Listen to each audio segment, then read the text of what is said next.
Meron po kaming aksyon, hindi ko po masabi ngayon sa inyo dahil pinagbabawalan po ako ng mga abogado ko na magsalita dahil hindi ko po pwede sabihin kung ano yung gagawin ng abogado dahil outright yung sabihin na, hindi, pipirmahan ko yan, na-endorse ko yung, anong tawag yan, yung impeachment na yan. Because they know their politics. Tigilan mo kami.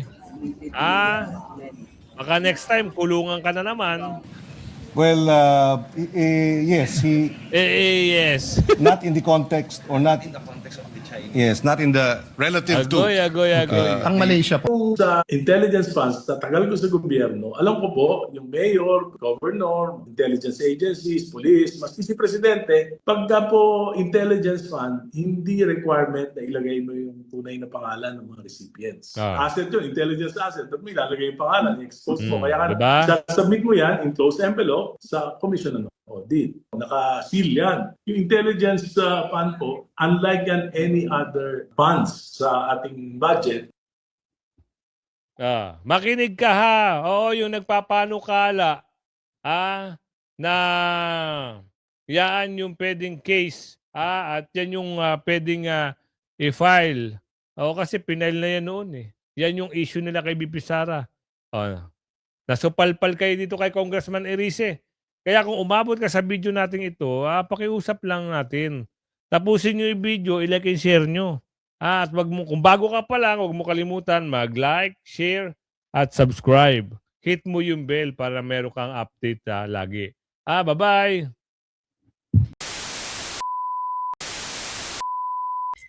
Yes. Magandang hapon muli sa ating mga kasama. Nandito na naman si Kuya Goods nagbabalik. At syempre, kung di ka pa nakasubscribe, subscribe na lang po at hit mo na rin yung bell para update ka sa ating mga video.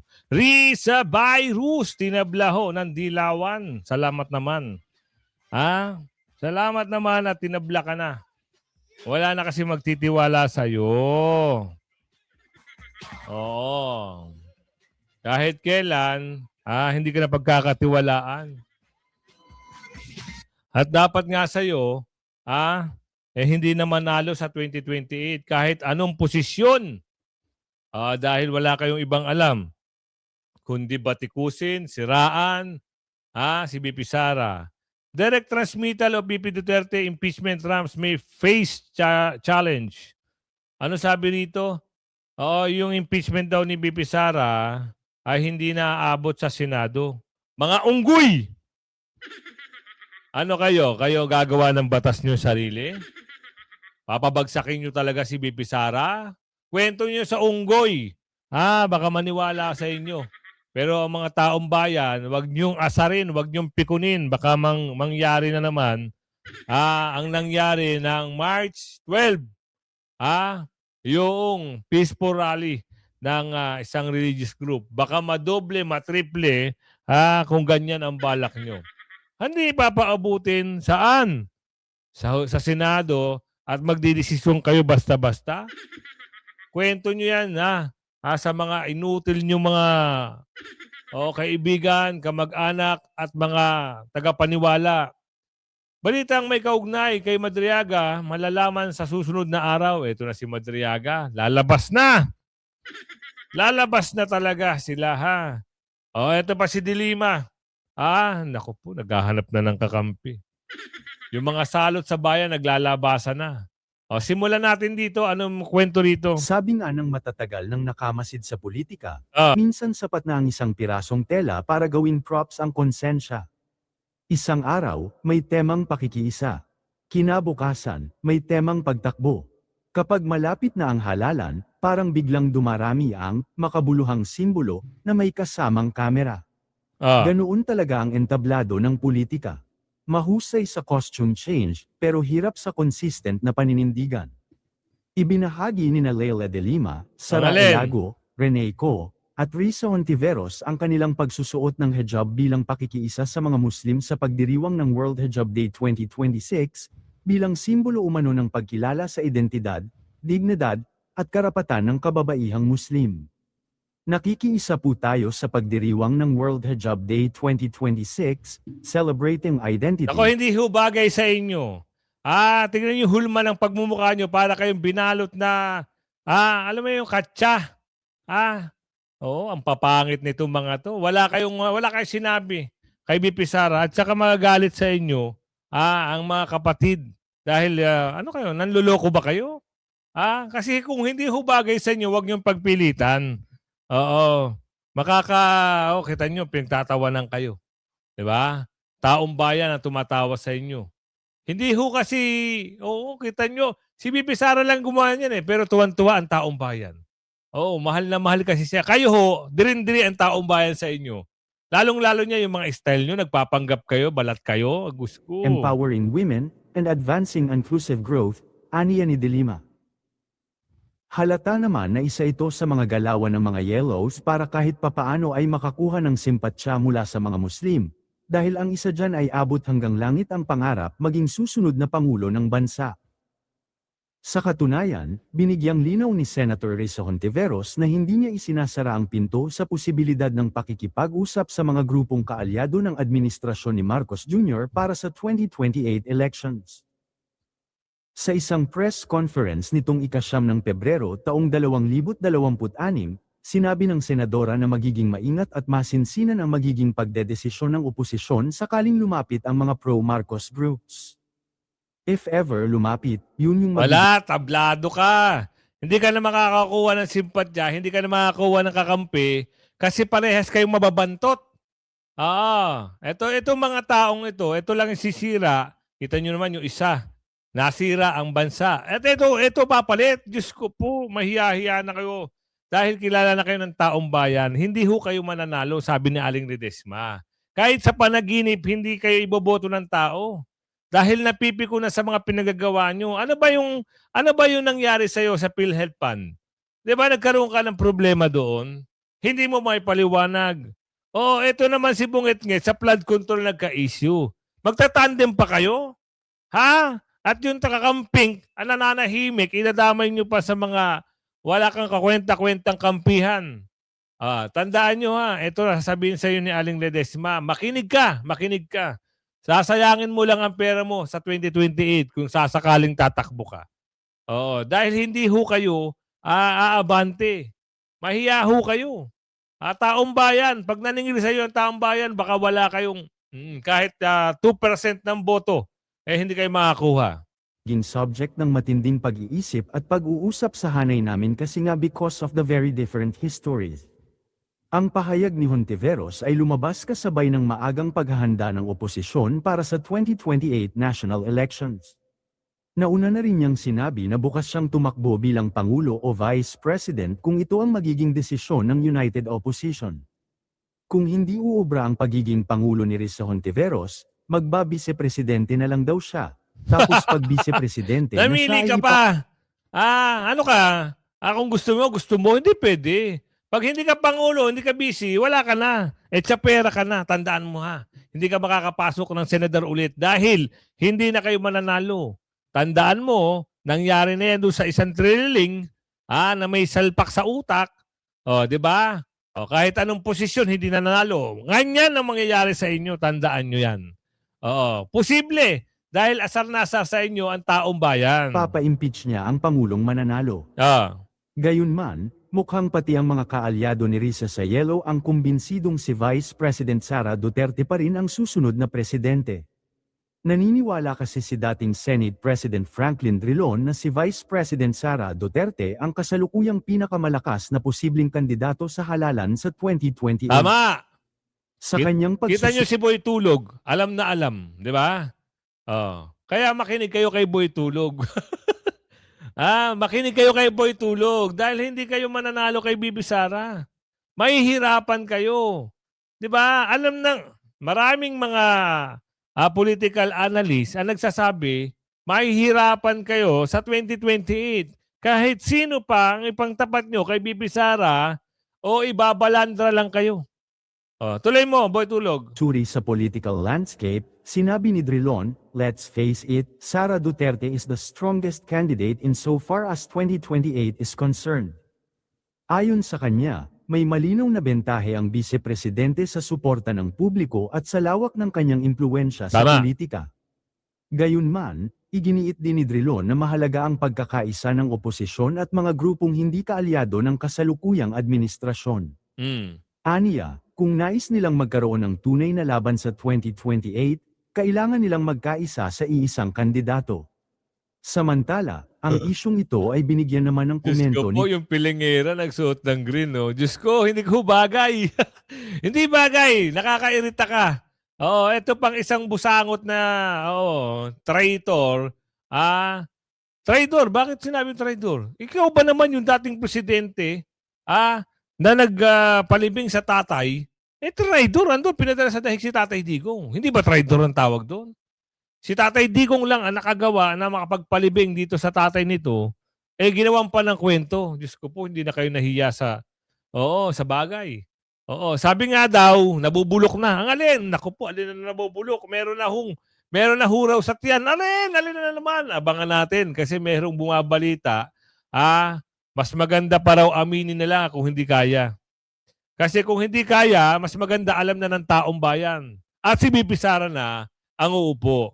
Ngayon, eto. Ano yung chinichismis mo dyan? Ikaw. Ano yung pinagsasabi mo? Marami kasing kwento sila na hindi na raw aabot sa Senado itong usapin na impeachment ni BP Sara. Kayo ang magdidesisyon? Ganun ba yun? Pasok nga natin. So, okay na yan. Let's go to the impeachment complaint against the Vice President. Kailan naman po uusad naman ito na mapupunta? Yung ginawa natin sa impeachment complaint against President Marcos, ganyan din po ba yung ruta nito? Hihimayin din in form, in substance, pagbobotohan, the same process? You will remember, Alvin, no? The first, the second, and even the third, yung final kahapon, Opo. against the Vice President, were all filed under the first mode. This is by private individuals endorsed by House members. Correct. So to your question, same procedure po ba ang mangyayari? Yes. And as to when mag-start ang Justice Committee, kung kailan po ito i-refer ng plenary sa ating komite. In other words, hanggat wala pong referral ang plenary nitong mga impeachment complaints na ito papunta sa Justice Committee, the Justice Committee cannot take any action on the said complaints. Dapat lang. Okay. So ganun pala yung proseso. Sige, tuloy mo. Pero kakayanin pong aksyonan ito bago yung break. Kasi may break somewhere in March, di ho ba? Nakalimutan ko na naman i-check kung kailan eksakto yung break. Alam ko may break May Holy Week break dyan somewhere. Yes, I understand we have a break. This is one thing na kailangan din nating liwanagin, no? Because the Honorable Supreme Court has, with its recent resolution, the January 28, 2026 resolution, changed the definition of session day for purposes of impeachment, di ba? It does not necessarily follow the practice of the legislature when we speak about session day, no?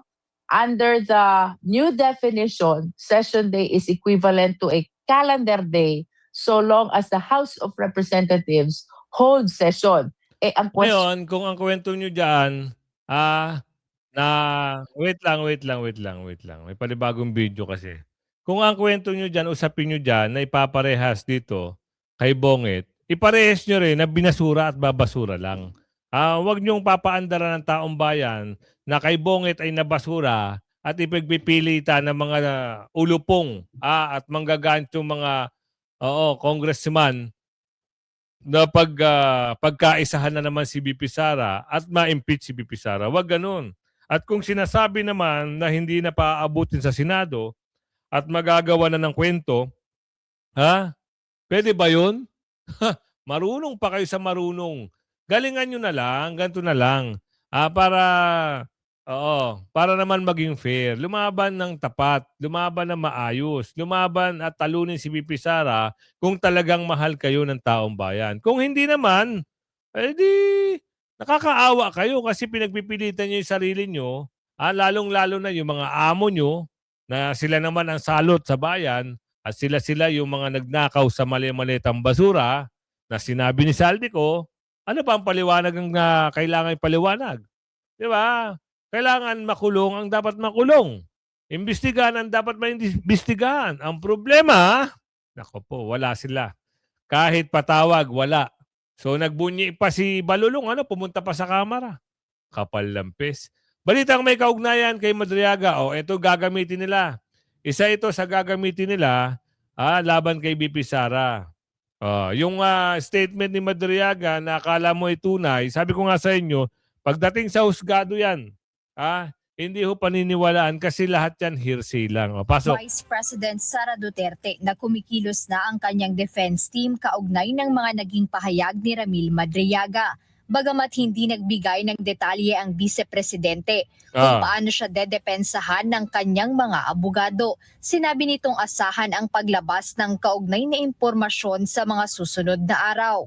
Meron po kaming aksyon, hindi ko po masabi ngayon sa inyo dahil pinagbabawalan po ako ng mga abogado ko na magsalita dahil hindi ko po pwede sabihin kung ano yung gagawin ng abogado dahil baka daw maghanda yung mga nag-a-atake sa akin at nag-file ng kaso sa akin. So ayaw nila na bigyan ng tip, kumbaga, yung kabilang side kung anong gagawin. Pero sa susunod ng mga araw, may lalabas na balita dyan, malalaman. Kaugnay nito ay may isa na namang impeachment complaint ang inihain kahapon February 9 sa Kamara laban kay VP Duterte. Ayon kay Attorney Michael Powa, isa sa mga abogado ng defense team ng pangalawang Pangulo, inaasahan na nila ang paghahain ng mga karagdagang reklamo laban sa vice-presidente. Dahil dito, patuloy nilang babantayan ang developments nito at handa nilang tugunan ang mga reklamong ito sa pamamagitan ng kaukulang constitutional process. Okay. Samantala inamin ni VP Duterte na nililimitahan niya ang pakikipag-usap sa iba dahil ayaw niyang madamay ang mga ito sa kasalukuyang kontrobersya. Tama. Ayon sa kanya, tila nagiging target din ng kasalukuyang administrasyon ang mga taong nauugnay sa kanya. In fact, hindi ko na nga kinakausap yung mga senators. Kasi napapansin ko kapag merong kumakausap sa akin or tumutulong sa akin or kahit man lang nangangamusta sa akin ay binabanatan ng administrasyon. Grabe, no? Pinafailan ng kaso. Inggit sila sa iyo, BP Sara, kaya insecure pa sila. Dahil baka mamaya, ay imbis na ikaw yung patanggal sa pesto, yung amo nila ang pagtulong-tulungan. Ganon sila mag-isip. Alam mo naman, pagbangag at laging hi, butterfly, ganon sila. Ang usapin ngayon, ito, bibigyan ko kayo ng isang magandang banat. Mga kongresista, very cautious sa article of impeachment. Ngayon, bakit? Kasi baka mamaya, pag na-back to you sila ni BP Sara, pag upo ni BP Sara, o kaya yung iba, cautious, ano ba yan? Nabubulol na ako. Pero yan, sasabihin niya ni Manong J, papaliwanag yan. Kasi yung ibang congressman, napipilitan lang din eh. Kasi hindi nabibigyan ng pondo. Anong gagawin? So sasanib na lang doon sa mga demonyo. Sa mga magnanakaw. Diba? Kaya Manong J, ipaliwanag mo sa amin. Ano meron? Problema pa rin. Baka kasi kung dumating man ito hindi naman siya pagano, assuming arguendo na ito ay pakikinggan ng House Committee on Justice under Batangas Representative Luis Tro, no? Mahabang proseso 'yan. Ang problema na diyan, what if bigla namatay si Bongbong, naging presidente siya, no? Si Sara, tinaetot na. 'Di ba? Marami pang maraming posibleng mangyari. Kaya nga yung mga nakausap nating congressman, I have talked to several congressmen in the last several weeks. Ano na sila? They are very cautious. Ano na sila? Ingat na ingat sila pagdating dito sa usaping articles of impeachment because anything can happen in the next few days. Alis si Marcos sa March 8. Pupunta sa Amerika, makikipag-attend daw ng pulong ng mga kababayan. Ewan ko bakit. Yun ang napili ng presidente natin na hindi ako may sabi niyan, si Auntie Claire may sabi niyan the president is going to attend the opening of a convention of women for women, no? Natatawa ako kasi ang daming problema ng bansa natin pilit nilang dinadivert yung atensyon. Ito naman si Basyang, ang daming pinatay dahil dun sa baha. So these are the things na kaya yung mga congressman ngayon, ingat na ingat. And siguro sa 14 na nakausap ko, ni isa, wala akong narinig na outright sabihin, hindi, pipirmahan ko yan, na-endorse ko yung, anong tawag yan, yung impeachment na yan. Because they know their politics. Ano yan yung mga congressman, Diyos ko po. Ang maiingay lang talaga dyan, yung mga party list ng Makabayan Black. Because Totoo yan. that is their Totoo intention. yan. Their intention is to Tama ka dyan, Manong Jay. Sila yung nangangalampag. Kasi mga party list lang naman sila eh. Wala silang hinahawakan distrito. Kaya takot na takot yan pag humawak ng mga distrito. Oo. Dahil talagang tatablahin sila ng mga nasasakupan nila. Kaya pinapagana nila yung mga party list na yan. bring down this government, including the president, no? And the vice president. That's why takot na takot yan. Yan. Itong issue tungkol nga sa impeachment complaint laban sa Vice President Sara Duterte, hindi lang isa, dalawa, kundi tatlo na. Yung reklamo, impeachment complaints laban nga sa pangalawang Pangulo. Ano naman po, paano po ninyo tinitingnan itong tatlong reklamong ito laban sa Vice Presidente? Well, in short, ang description lang yan ang Kongreso nagiging factory ng impeachment. Tama. Kasi isa lang okay na eh. Bakit ka pa magdadalawa, magtatatlo? Pero ang unahin natin, yung unang dalawa na sa pagkakaalala ko ay sinumite bago mag-6 ng Pebrero. Sa madaling salita, ang unang tingin natin dyan, sa basurahan ang pupulutin yan. Kasi malinaw na malinaw yung pagkakasabi ng Supreme Court, not once but twice, no? Doon sa desisyon nila at doon sa desisyon sa motion for reconsideration na 2 beses sinulit doon. Sa 6 ng Pebrero, saka lamang pwedeng magsampa ng panibagong article of impeachment. Yung pangatlo, ewan ko anong gagawin nila doon. Kasi kung tatanggapin nila yung dalawa, mate-technical yun, sa madaling salita, hindi naman pwedeng maraming beses dahil meron tayong anong tawag nito, isa lang ang po pwedeng impeachment. So madaling salita, parang sa basura din pupulutin yung pangatlo. Oo. Ito, papaliwanag ni Manong Jay.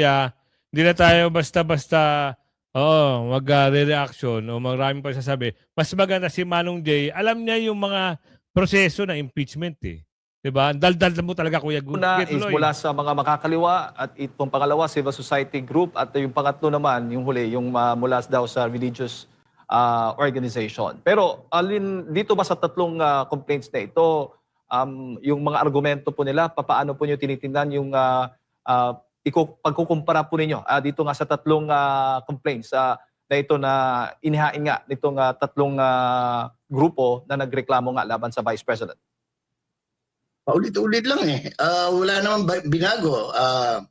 Yung pa rin, confidential intelligence fund. Yung pa rin eh. Yung pa rin pinag-uusapan nila ginamit sa DepEd na matagal nang binigyan, ilang beses na rin binigyan ng clearance ng Commission on Audit, no?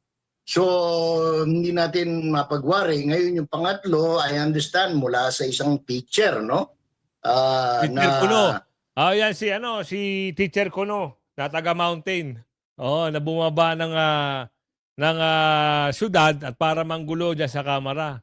Kilala nyo naman yan, di ba? Yan yung kinasuhan ng kidnapping dyan sa bundok. At bumaba dito para kalampagin na naman si BP Sara, ayan na naman sila. Ang tanong, bakit hindi pa nakukulong yan si teacher? Hindi ko alam kung anong pangalan nito. Paano? Wala. Depende na yan. Ang problema natin number 1, no? Yung kung halimbawa, ito ay makarating sa Committee on Justice. Yan. Yung presiding officer ng House Committee on Justice, may usapin pa riyan na unless siguro kung mag-excuse si Congresswoman Luistro, dahil una may usapin pa riyan dahil may utang pa yata kay Vice President yan. Nako, No? Na hindi pa binabayaran 8 ng million. taon na. 8 So, million. Pangalawa, paano naman magpe-preside sa yung isang congresswoman na walang moral ascendancy. Tinago yung asawa na may kasong 2 rape. So, po. hindi ko maunawaan kung paano ito gagalaw, no? But even assuming na ito ay gumalaw, titingnan pa yan kung tama ba sa forma, tama ba sa sustansya, makakarating ba yan doon sa anong pangalan nito, doon sa plenaryo, meron bang... Wala na, Manong Jay. Baka sa plenaryo ay hindi na rin umusad kasi maraming bagong rules ang Supreme Court. Baka doon pa lang mahirapan na sila. Pero inaasahan natin, gagawa pa rin ng paraan yung mga hinayipak na yan. Sila pa rin talaga ang kikilos, kagaya nito. May kumikilos na sa sa mga bayan-bayan, diyan sa Makabayad, sa doon kay grupo ni pangalan nun, yung lalaki. Ni Titi, ni Titi, ni pangalan nito? Casino. Yan mga yan, yung kasama ni Virus. Yan yun. Ang iingay nila kasi wala silang mga distrito, representative. Yan yung mga galamay ni Balulong para paguluhin at impeach si BP Sara. So, nakita nyo na, uusad ba? Hindi pa natin sure kasi may ingay ito eh. Sabi ko nga sa inyo, eto na naman sila. Meron naman silang mga... pasok. We're not losing hope na magbabago pa. Tigilan mo kami. Baka next time, kulungan ka na naman. For me, is the most credible opposition possible, potential opposition. Naniniwala ka ba? Naniniwala pa ba kayo dito? Ito yung napa-oblo ni Tatay Digong eh. Ilan years to sa oblo kasi alam nyo man. Tsaka mahilig to sa saba. Mahilig to sa saba. Oo, paborito na ito kumain ng saba. Di ba? Yan ang favorite niya, yung saba. Ikaw ba, mahilig ka ba sa saba?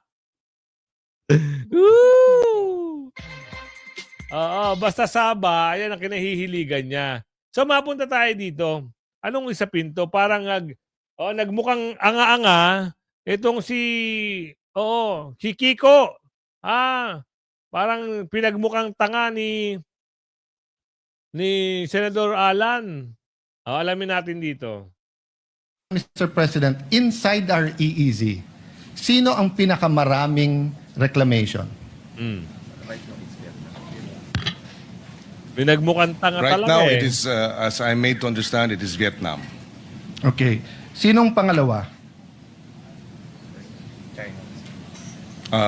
Again, according to our DND resource person, China is the second. Okay. Mali po, it's Malaysia. So, tama ako, Malaysia.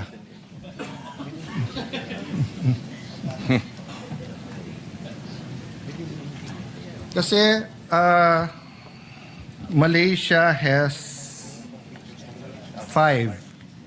Well, if he considers the one by Taiwan because of the one China policy, then tied ang Malaysia at saka China. May I know if militarized etong mga nireclaim ng Vietnam at saka ng Malaysia?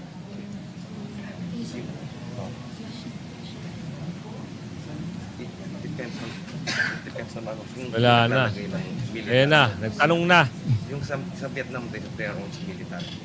Yes, Humihingi ng tulong. according to our resource persons in Vietnam, there are military Personnel. personnel and officers. And So officials. military personnel lang naman, but hindi militarized.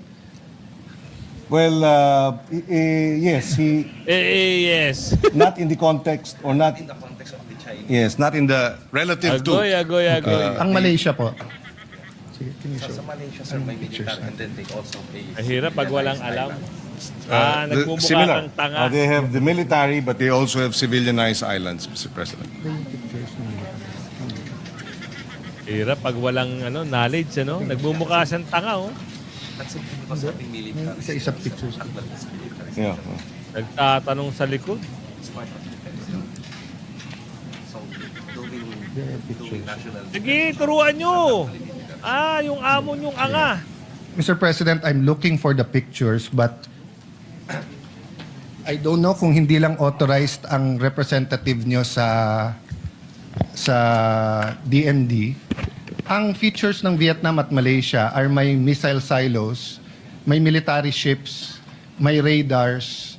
I showed it already in this session hall. So hindi okay. totoo na hindi militarized ang Vietnam at saka ang Malaysian features. I'm trying to look for the pictures. Is it there? Yeah, that one. Can you show that, please? Actually, yung term na military. Nasa part 2. Mr. President, during the time of President Duterte, while they're reading the pictures, parating inuulit-ulit ni Justice Carpio, pag hindi ka nag-protest, malulusaw, I don't know his exact term, pero maapektuhan daw claim natin. Did you hear that noise during that time? I may have picked it up, Mr. President. Yes. I don't know. I'm not sure exactly when he said that. But there were a number of Yeah, times. he together with many advocates kept on saying, whether I was foreign minister doon o hindi, na pagka hindi ka nag-protest, parang sa atin sa domestic law, di ba, na parang pag 30 years, Kita nyo, ang hirap pag wala kang knowledge tapos nagkakaroon ng debate dito sa plenary, paano mo madedepensahan? At merong magaling, lalo na alam ko pares to abogado eh. Pero, galingan nyo kasi para hindi kayo nagmukhang anga-anga. Nagmukha kang tanga, parang nilampaso ka sa harap ng napakaraming camera. Minsan, naka-live pa yung iba dyan. Sino ngayon mukhang tanga? Dapat mag-research din, alamin yung mga bagay-bagay na dapat isasagot. Dapat may paninindigan. Ganon. Pasok natin itong usapin ng ano ba mangyayari sa impeachment ni VP Sara. Ito. Intelligence funds, tatagal ko sa gobyerno, alam ko po, yung mayor, governor, intelligence agencies, police, maski si presidente, pagka po intelligence fund, hindi requirement na ilagay mo yung tunay na Ito yung, kasi di ba isang ground for impeachment yung, ayan na naman, yung confidential fund. Ngayon, pinatunayan ni Congressman Erice na yung confidential fund, hindi naman dapat nilalagay yung aktong pangalan o real name. Kasi nga, in the root word of confi, isang katago-tago dapat yan at walang nakakaalam. Yung sa intelligence funds, tatagal ko sa gobyerno, alam ko po, yung mayor, governor, intelligence agencies, police, maski si presidente, pagka po intelligence fund, hindi requirement na ilagay mo yung tunay na pangalan ng mga recipients. Asset yun, intelligence asset. At may ilalagay yung pangalan, expose mo. Kaya diba? submit mo yan in closed envelope sa Commission on Audit. Naka-seal yan. Yung intelligence fund po, unlike yan any other funds sa ating budget. Makinig ka ha. Yung nagpapanukala na yan yung pwedeng case at yan yung pwedeng i-file. Kasi pinail na yan noon eh. Yan yung issue nila kay VP Sara. Nasupalpal kayo dito kay Congressman Erice. Kaya kung umabot ka sa video natin ito, pakiusap lang natin. Tapusin nyo yung video, i-like and share nyo.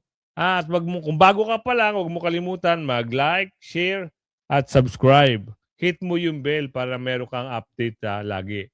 Bye-bye!